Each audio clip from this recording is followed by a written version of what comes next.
মুক্তাসন খুবই সহজ একটি যোগাসন এবং এর অনেক উপকার রয়েছে। বিশেষ করে গোড়ালির ব্যথা সারাতে সাহায্য করে এই যোগাসন। পায়ের পেশির দুর্বলতা দূর করে যারা বেশিক্ষণ দাঁড়িয়ে থাকতে পারেন না তাদের পক্ষে এই আসনটি খুবই উপকারী।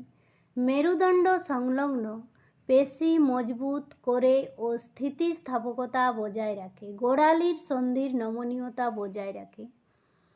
হজম শক্তি উন্নত করে, পেটের চর্বি কমাতে সাহায্য করে, মেরুদণ্ড নমনীয় করে, কোমর ও মেরুদণ্ডের শক্তভাব দূর করে, হাঁটু ও হিপ জয়েন্টের ব্যথা বা জড়তা কমাতে সাহায্য করে, রক্ত সঞ্চালনে উন্নত করে।